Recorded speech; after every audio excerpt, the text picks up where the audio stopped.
My friend Ken, we have got ourselves the next tier revealed in the G.I. Joe Haslab Operation Dragonfly. And it is a figure that I don't think anybody predicted. We're going to talk about it on a special edition of Toy Geeks. Hello, everybody, and welcome to the special edition of Toy Geeks. My name is Jay, and with me, in place of John tonight, is our resident G.I. Joe expert, probably my favorite Canadian toy tuber for sure, Ken from Toy Kennections. Ken, how you doing? Dole, I'll wash dishes tonight. Don't worry about it. I'll even make dinner and just get a hold of Mega J, and we're making that a YouTube short. Just get right on it. Get right on it. Right? I can't. You're all my favorites. Okay, I know. I love all my Canadian YouTuber friends equally. Ken, you are probably my foremost toy tuber G.I. Joe expert favorite. So there we go. Okay, Joel, you're back on dish duty. He qualified the statement. So yeah. But Ken, just see you, my friend. Thank you so much for joining us. I know you've had a very busy day. You've just come back from Joe Fest. You posted a video about Glenda earlier today on your channel. A nice little history of video there. Picking up kids. I mean, you're a busy man, so I really appreciate you taking time. Yeah, no, you know what? I see the invite to Geek Dad Life, and I'm kind of like, how do I make this work? You know, like I told somebody else I wasn't free, but this time was actually this time actually worked, and I'm like, okay, I'll just tell them the time worked because that's actually true. It may sound like a cop-out, but it's true. There's no biases in it of toy tubing. I adjusted to your timetable, but I was just like, that's the time we'll do it. So, I appreciate it, my friend. Everyone, go to the chat. It's hopping as always. Oh yeah. We've got Quip, Andrew's Gady's Toys, Migo Hulk, Leo, Coffee and Toys, Joey Carell, Nelson A. Dartherian is here, Shiny Plastic People, Nick Dillinger in the house, Matt Bush, Adam E. Riley, Bob McAnita Silver, Toy Disorder, Boo Cat is here, Payne's Toy Samples is here as well, Dora Laxian, Toy, you're in the chat. At the same time, Highly Articulated, I think we've worked it out, gonna be a guest on Highly Articulated streams soon.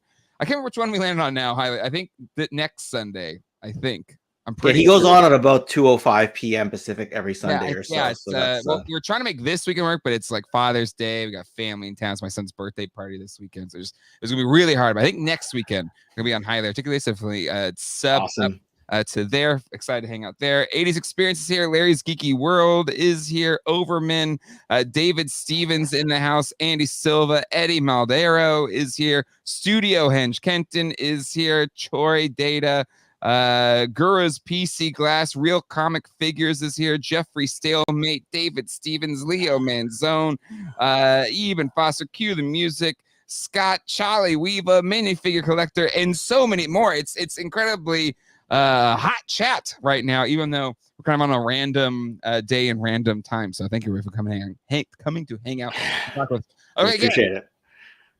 We knew that 13,000 was going to be when we would unlock the ripcord, right? So we knew that was going to happen, and we knew that there was 2 potential additional tiers.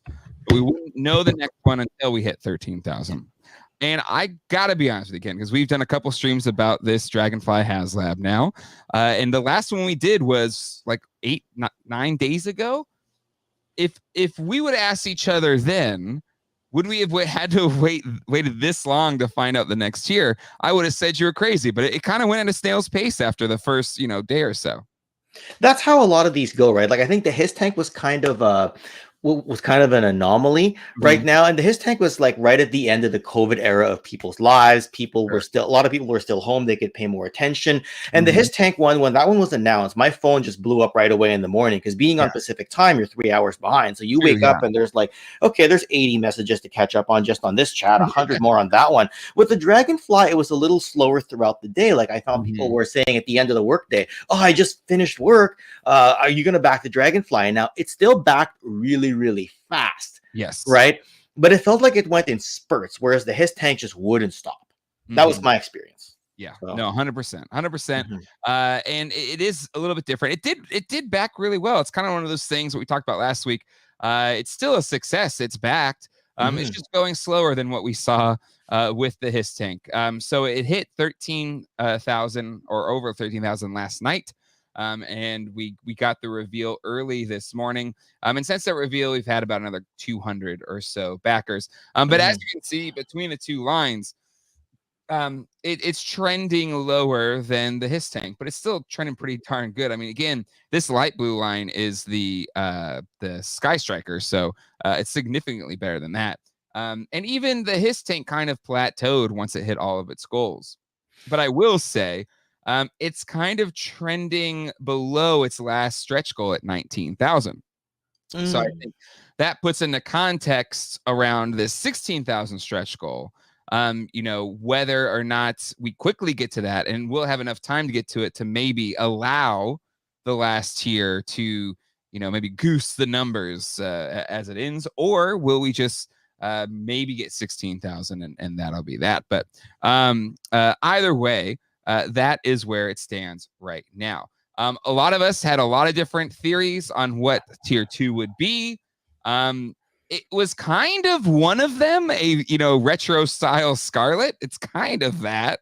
And I think even you can, and a lot of people I heard say, oh, but it could be like a paint variant Scarlet, so that way the regular retro Scarlet could hit retail or something like that. I think with General Hawk as well. But alas, it was a kind of a deep cut figure. Which was a Scarlet repaint, I think in the Argentinian line, right? Made by Plaster. The original Glenda was made by Plastorama sometime between 1984 and 1986, and they started to surface in U.S. markets in the early 2000s. I think Argentina had some sort of an economic crisis, and then some people realized that they could sell these figures to U.S. markets, and they were getting decent coin even back then for her. Now, I don't think they could have called it Flight Suit Scarlet because they didn't have the Flight Suit tooling. Like on the Sky Striker, they could use Ace's tooling. So on this one, they would have had to go like really fancy with the web gear and the accessories to try to make her Flight Suit Scarlet, but it still wouldn't quite have been Flight Suit Scarlet. Now, it feels like that still probably would have been a more familiar release if they did her with the red hair, did some web gear, did a parachute, and called her like Paratrooper Scarlet, rather than doing a huge pivot and going Glenda. Because there was a lot of people who said, who's Glenda? My messages came up this morning. They're like, do you know this person, Ken? And kind of like, well, I do, but 5 years ago I didn't. And for people who've been collecting G.I. Joe stuff, like I've been back in the G.I. Joe game as an adult collector since 2003 or so. I didn't know who she was until who Glenda was until the end of 2018. Yeah. Right. So yeah. But is it a bad release? I think it's an unexpected release, and I think it's going to be hard to attract casuals with this one. But the deep cut fans are going to be like, oh, that's cool. Right. Yeah. And I think that's where it kind of falls in line with that. People have this argument about tiers or things that are put in within an online exclusive kind of backer only release. Right. And the argument is you shouldn't put top flight characters that everyone would want behind a paywall, essentially. Right. It should just be, those figures should be available to the masses, right? That's the argument that I think is a really fair argument. I honestly agree with it, and that's where even the classic Cobra Commander, I thought they kind of threaded that needle well, where it's like the Mickey Mouse version, which is slightly different than a normal version that would probably show up in retail. This one is a bit more extreme, and I think that's where maybe having a few more people be like, who's this or what's this? And I think, Ken, to your point, is it more effective to appeal to the casuals as well as the diehards? Diehards are going to support it anyway. And in this case, you're going kind of you're zigging where you thought we would zag, and the casuals that might be backing this are like, I don't know. But here's my follow up to that though, Ken. Are casuals buying almost $300 3-foot helicopters, or is it really this is geared towards diehards for anybody backing this thing. There's going to be a lot of people who are just into military and they're just going to want that kind of helicopter, or they're going to remember Wild Bill and they may have a little bit of disposable income. So that's my thought on that, is that, but the thing is, I think it's one thing to do a deep cut. This is the extreme deep cut. Like if someone said to me, oh, I hope for an Argent 7 release. Am I getting some feedback or echo? If you are, I'll mute myself so it stops. We're good. Okay. Yeah. If someone had said to me a week ago, oh, we're going to get an Argent 7 figure, I'm like, okay, there's deep cut. And then there's like really deep cut, like way, way deep cut. And I just thought that this, a lot of people aren't going to like it for that reason. So, but I'm okay with it. Yeah. To me, like at first I was like, I guess, it's not what I was thinking, this is what happens. But as I've thought about it, as you posting your video and kind of learning the history of this figure, I think it's really cool, honestly. I think it's one of those things where you're damned if you don't. Because if it's like a figure everybody wants, there's going to be people that are pissed. They're like, well, I have to spend $300 to get this figure that I really want. And so it is trying to thread a needle. And there's not a chance. I mean, maybe you could. Maybe the line does well enough down the road. But to me, it's like there's no reason why a Glenda figure would be a retail release, right? Unless you really want to go deep cut. So to me, I think this kind of fits in well, and the figure looks really good. And on the other side of it is now you've got the tooling essentially for a retro Scarlet figure. Like this is, for all intents and purposes, a repaint of a retro Scarlet, right? Yeah, that's exactly what it is. Both her and Coral from Z Force Action Force were just repaints of the retro style Scarlet. So, yeah, I mean, it's surreal because I was holding the vintage version at a toy show 5 days ago, literally looking at it, and I put it down to like walk away, talk to some of the people who've been collecting the foreign stuff for years. Because I've only been into the foreign stuff for a few years. Yeah. But the people who've been getting it for the last 15, 20 years, I'm like, yeah, there it is. You got the photo. And I'm like, is that a good? I was asking them, I'm like, it's complete. I think it's a good price because I normally see her well into the 4 digits. And they were all like, it's a good price, Ken. It's not bad. It's, I spent more years ago. It's what someone else told me. Someone else said, yeah, even before the price hike, she was worth that easily. This is really good. And I'm like, okay. So I go back the next day, poof, it's gone. And then a few days later, this comes out and I'm like, oh, I guess I might be able to get a Glenda after all. So it's like, all right, we'll go with it. Yeah, no, I heard your story. It's those things that we all hate that happens at times. Like you're just like, I don't know. Plus, I mean, $600, $600. That's a lot of money for a little 3 3/4 inch figure, right? Right, 600 Canadian, right? Or no, you're this is Joe Fest. Sorry. I was at Joe Fest, so yeah, it was 600 Canadian. Yeah. Do I need to plug my mic back in? Maybe because people are saying you're a little echoey. I wonder why. Your sound fine to me, which usually means it's my fault if you're sounding great. Let me try that. Sound fine. Is that better? Worse. Worse. You don't. It's not. Your mic's not being used. All right. Okay. And your headphones are plugged in. Yeah, ooh, let me make sure. We're good. I'll turn mine down a little bit. Maybe that's causing. Maybe you're picking up on the other end. But anyway, 2 mics could be on. Very echo. Just check my settings as well.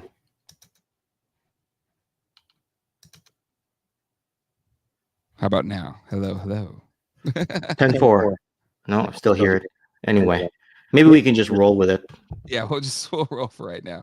Let me just see, automatically adjust mic volume, maybe lower mic volume a little bit. And then, all right. How about talk now, Ken? La. A little bit still. Okay. Yeah.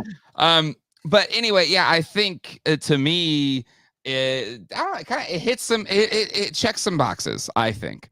And it probably won't ever get made again. To me, I think it's a pretty cool figure. It's like now that I kind of have learned the history of it, now I'm like, okay, this is kind of neat that we're getting this figure. But as like an objective observer, I guess, like I've already backed this, right? I've already committed $275 plus tax, whatever, shipping, to backing this thing. So I'm in regardless. So whatever happens, great. This is all gravy to me. But to me, it's like, okay, does this drive or stimulate more sales so that, you know, we achieve all of the tiers, right? Because now we have one tier left to be revealed, and then we have to get the 16,000 to see that tier. What could be left to potentially drive enough sales so that we get all 3 additional figures, or does it not matter? Like, where do you stand on this as an incentive to drive enough sales to get all 3 tiers unlocked? I don't think this is going to be a catalyst to get to the next tier. I think if it does be a bit of catalyst, it would have to be a slow burn where people talk about it, the community talks, and people kind of just work themselves up to talk their way into it. There's your shirt, Delta 17, repping you like I did at Joe Fest. So the 3rd tier, though, a lot of people are saying they want Gaucho, who was a repaint of Gung Ho in the Z-Force Action Force range from Palitoy back in 1983 or 1984, because he was an actual mechanic and they think he would fit with the Dragonfly. Now, if you're going to go deep cut like that, I think that one makes a bit more sense because they made a convention version a number of years ago. And the Palitoy stuff is a little more well known than the Argent 7 stuff, because the way it seems to work for people with domestic fans, they like the original ARAH stuff, and then when they pivot to the Action Force Palitoy stuff and Red Shadows and all that right away, and then the Argent stuff doesn't seem to come till much later for them, and they kind of get priced out. Like most people are priced out. Like I'm always priced out of Glenda, and that's why on the weekend when I didn't expect to see one and I saw one, I was thinking about it. So if they do another deep cut, it's going to have to be a scaled back deep cut. It's going to be not quite as deep, is what I think. So yeah, no, that's fair. And there was an ad. It was like one of those bike pants with like extra padding around the butt. That's really funny. I just exited out of that. But anyway, no, I think it's a really good point. People are asking, you know, since it's an Argentine exclusive, like, is there enough demand? Like, are the numbers including international? I don't know those numbers, to be honest. I don't know where those come in. Like versus the Transformers stuff. You would have those orders, like the overseas orders, that would kind of like, you know, bump up the numbers whenever they tabulated those. But I don't know if we're getting that with this Haslab, are we? I'm Canadian, and mine clearly counts. Yeah. So I mean, like I guess outside of North America or the Americas or something. I don't know. Need to ask a UK collector if their numbers have counted. Yeah. But you know, to me, I think it's okay. I'm curious to see if it's enough, because currently as it's pacing, if you can just look at it on the line here. Again, you can find the Brian Brinks charts at geekdadlife.com. There's a button there that you can click on it, or I'll just put a link right now in the chat. But right now it's not trending to hit the 19,000, right? I mean, even the Hiss tank only hit that level 42 days in. Right? But the Hiss tank cleared it to 26,000, almost 27,000. Well, yeah, it had its last day spike, right? Yeah. So if this has a last day spike, it could probably hit the 19,000. But if we're thinking about Skystriker 2,000, we've got another 3,000 to go. There's plenty of time. So if you're stressed about it at all, I think we're way too early in this thing to be worried if it's going to hit its other tiers or not. Oh, 100%, right. We can't use, in my opinion, the Hiss tank as the measuring stick for this. I mean, we can maybe as the pie in the sky high bar, but I mean, at some point, you know, there's also the camp that's going to say, well, I already got a Hiss tank coming. I don't have space for a Dragonfly. There's going to be that camp as well, right? Which is a whole other angle we haven't talked about. Yeah. I think the echo's gone even when you're unmuted. Okay, cool. Right. Yeah, I don't hear it anymore. I heard it, so it's been for you, my friend. But perfect. But yeah, that's a really fair point. Like, this thing is so much bigger. The fact that it's done as well as it has, even though it's a 3-foot helicopter. you know, I think is a testament to them. And, you know, I think it's cool that, you know, the G.I. Joe team was like, had the strength to say, we don't need a top level character to sell more of these things. It is bold, like it is really bold, and I want to try to get a bit of insight as to how the Haslab team thinks. And interestingly enough, who was there at Joe Fest but Corey Cantalupe. Oh, that's right, because he's no longer with the team, right? Right, he's working for Skeletron right now, but I think, you know, he's not allowed to say too much, right? Because he hasn't been gone that long. I didn't want to be like, hey, how long is your NDA or how long is it valid for, if you even had one? But sorry, you mentioned the Haslab team, and I immediately thought of Corey. And the funniest thing is, I recognized him, and we started talking, and I kept thinking, where do I know this guy? And we got into talking. He said his name was Corey, and it's like, wait, Corey's like Cantalupe. I'm like, I knew I recognized you. You know what I mean? But when you see somebody's face, you're like, okay, did I go to high school with this person, or did I see him at the grocery store earlier, or did I see him on a stream? And now I know it's the Haslab stream, right? You'd think I would have recognized him, but yeah, I mean, I never expected Glenda to truly move the needle when I heard who it was. It was kind of like, huh? But at the same time, it's not the worst way to introduce people to a deep cut character. If it tells us that they're bold enough to do what kind of what Motu did with giving us, like, you know, Keklar and I mean, the last tier never unlocked, but like, you know, Modi, although Modi is a certain gimmick that'll sell. There's a cutesy gimmick going on there, right? You know, King Grayskull's not too deep of a cut, but it is compared to your original Motu, 80s Motu, right? So yeah. I love deep cuts. You know, like the most. I just love whenever we get a deep cut. So this was such a deep cut, I didn't really have that much awareness of it. But then once I learned of its deep cut history, I was like, oh, this is cool. I'm kind of glad I'm getting this now. Or I guess it's not officially gotten because we still have 3,000 to go. David Stevens has a really good chat right here. If it chugs along at 100 per day, it'll hit 16K about 4 or 5 days before the end.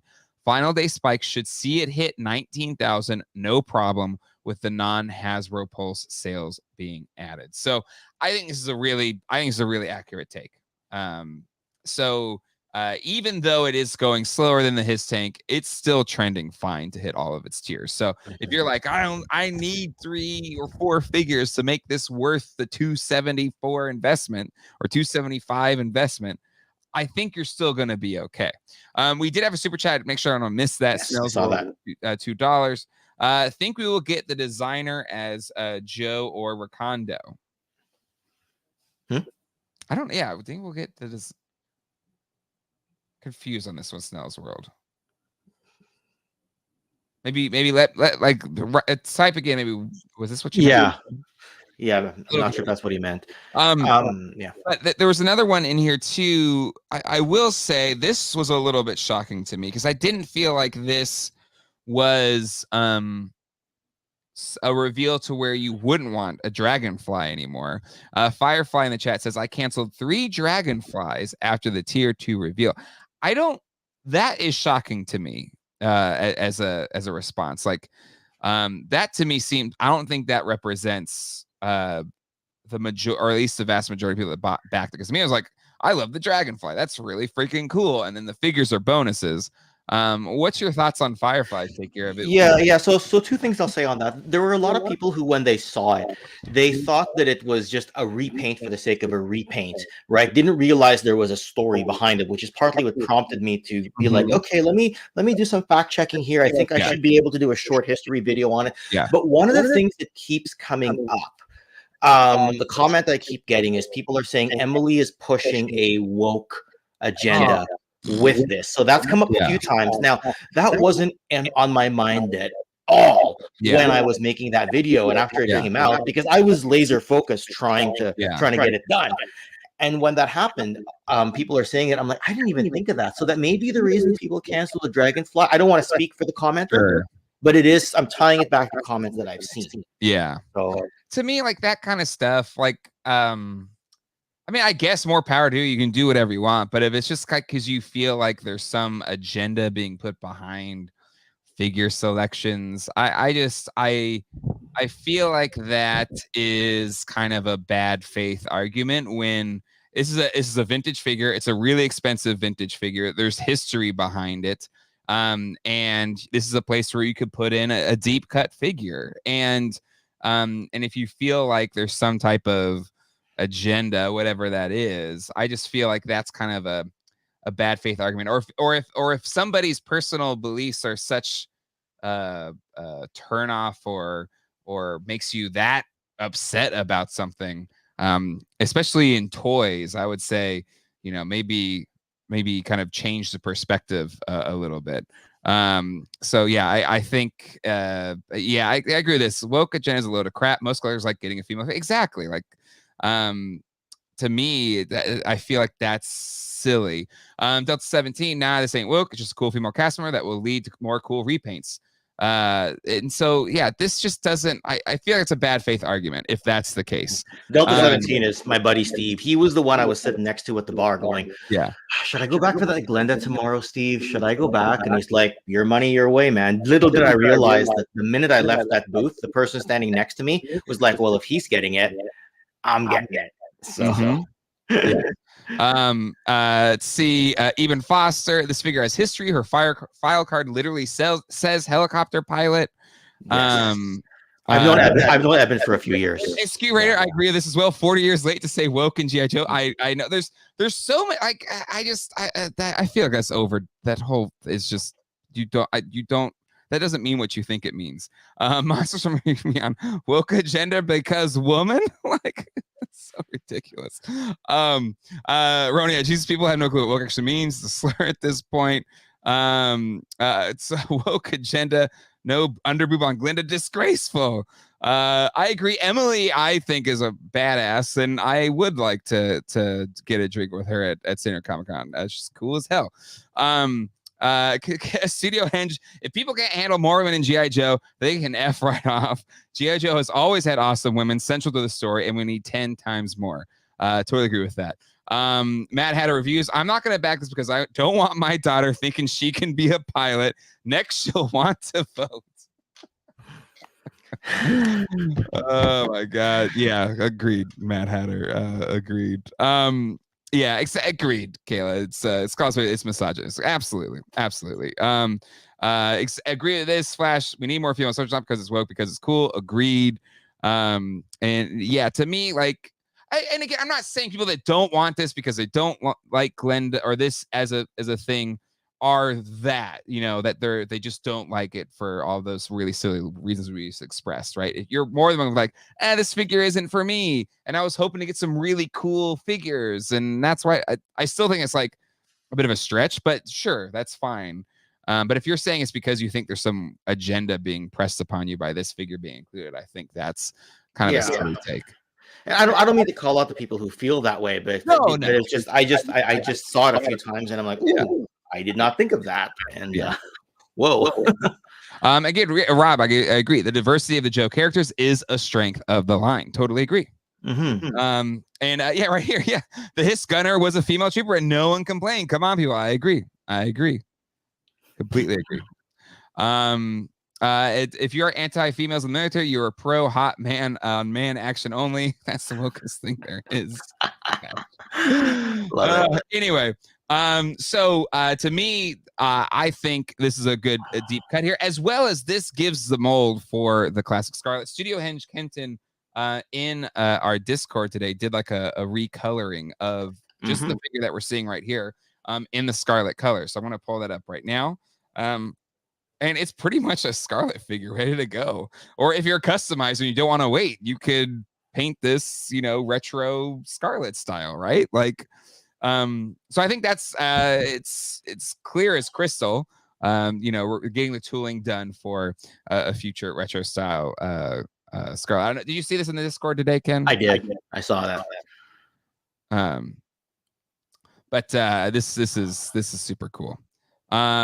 Agreed. Just some more chats here as we round things out.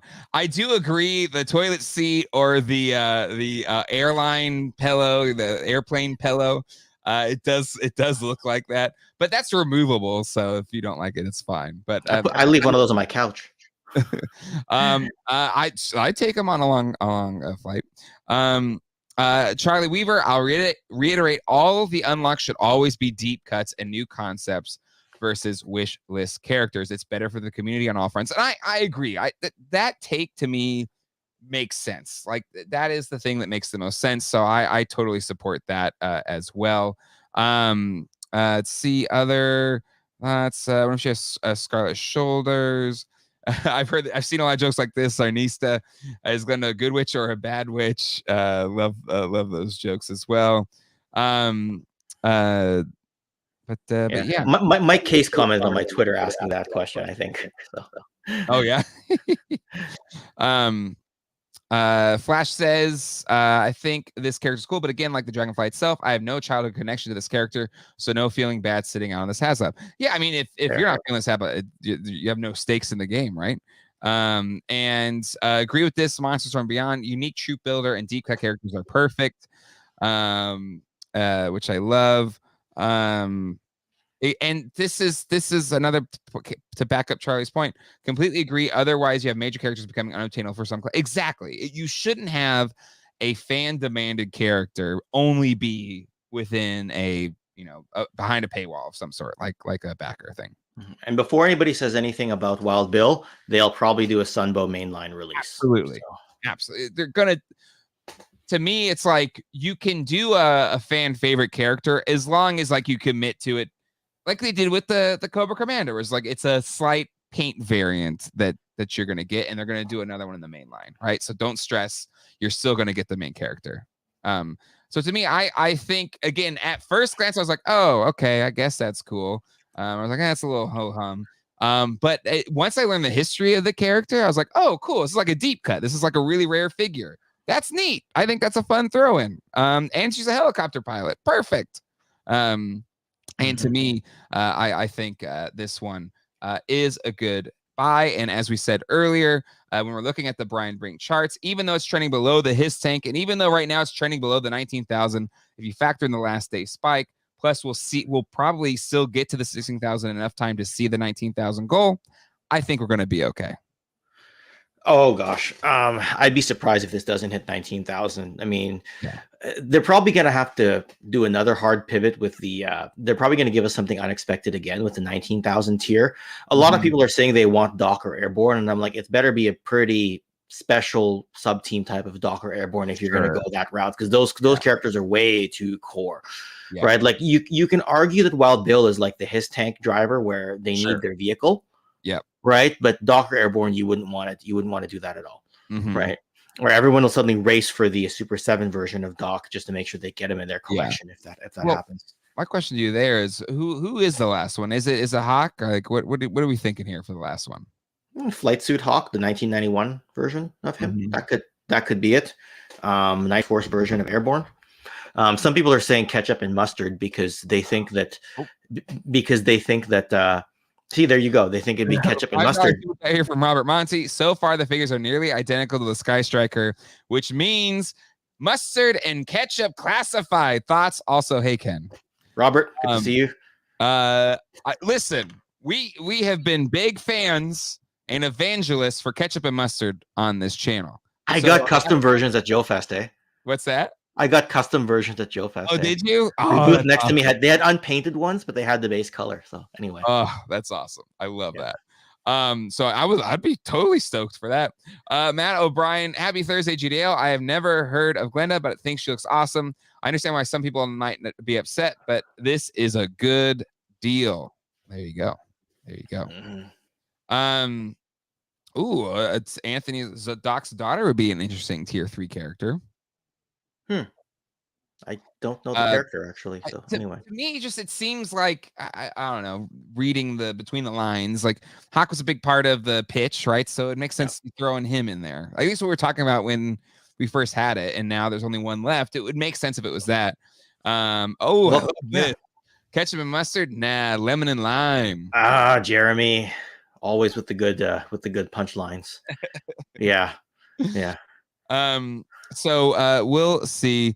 Let's see here. Lefty to Lions BK. No one is ever going to be pleased with anything Hasbro does. That's fair. The people, the anti-Hasbro people are always going to be anti. But after I looked her up, I'd say she's obscure. She's good for limited item. I agree. Let's see. Jay, any interest in doing a poll on the chat's opinion of this with 3 or 4 options? Okay. Well, let's do that. What do you think should be in our poll here, Ken? Glenda, good or bad? But that's only 2 options. No. Like what we think tier 4 could be. Oh, okay. Night Force. Night Force Airborne. Night Force Airborne. Variant Doc. I don't know what to call him exactly. Variant Doc. Okay. Flight General Hawk. Flight General Hawk. Okay. Or more. Shirtless John Lebel. We know the chat would vote for that overwhelmingly, so you got another 4th option here. Night Force Airborne. Yeah, Night Force. Okay. Another Argentina character, maybe like deep cut South American character, if you can type that in. Another deep cut South American character. Deep cut. Maybe not enough. I'm just gonna say characters. There you go. I think I have enough characters for that. What will the next tier be? Okay, here we go. Asking the chat right now. Boom.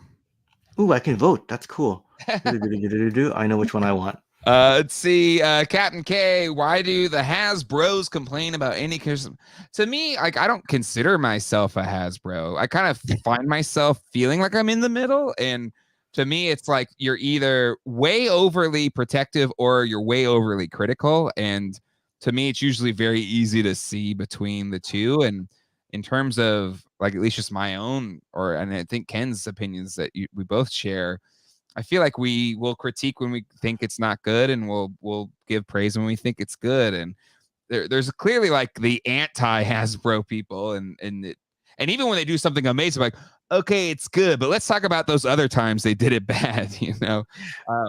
I just tell everybody I'm a vintage guy.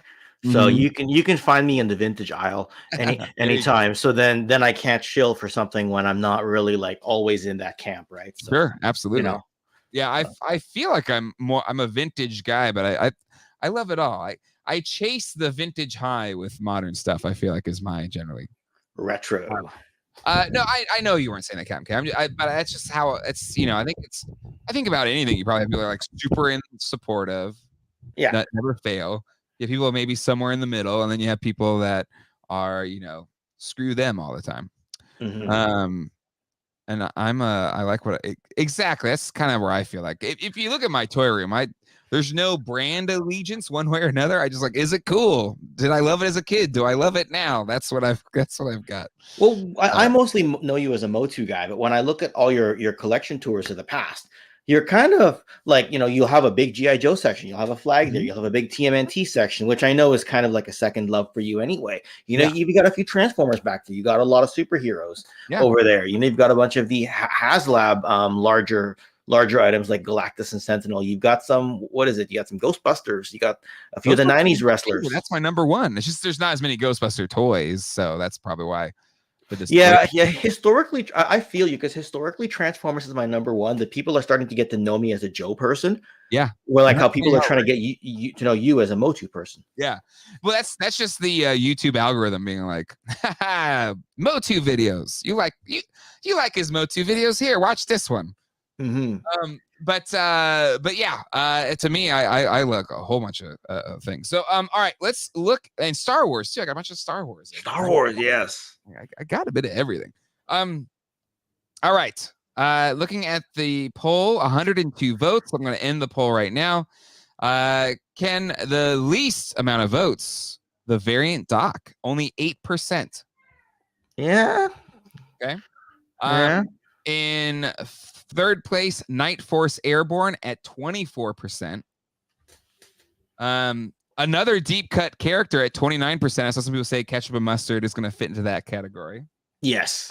And number one at 37%, Flight General Hawk. Yep, the 1991 version. Let's hope for it. Huh. Jay bringing in the new Selenium with his Mattel relationship. Well, we got Mondo on later this week. That's right. Yeah, it's like, is it a toy company, and are they going to be honest and earnest, and and they don't mind if I critique their stuff? Then sure, well, they've been bought out by Funko now, so yeah, exactly. Another step in life. I'm going to ask him. I was like, all right, how much of your product is in a waste dump right now? They're like, actually, pull out their charts and all that, and we're not allowed to disclose it, but here's the public answer. Oh my god, geek show life. Yeah, geek show life indeed. But anyway, Ken, thank you so much. I know you had to move a lot of things around to join on. John's still really busy with the shop. But even if John could come on, I really would have been upset if you couldn't have been a part of this conversation. Because you're a big G.I. Joe guy. It's like your favorite thing. So I'm just kidding. But you know your Joes very well. Joe Shill. Joe Shill. But everybody, please go give Toy Kennections a follow. He just posted a video today, like 3 hours ago. History of Glenda video on Toy Kennections on YouTube. You can find it in the Friends of GDL thing at the bottom of this page, or you just search in YouTube right now, Toy Kennections. Check out all of his videos. He does live streams as well. There's a fantastic job. So please go give Toy Kennections a subscribe, like all his videos, all that fun stuff. Agreed. We love Ken. Agreed. And we'll be back here Sunday with our normally scheduled program. And until next time, hasta luego and goodbye. Take care, everybody.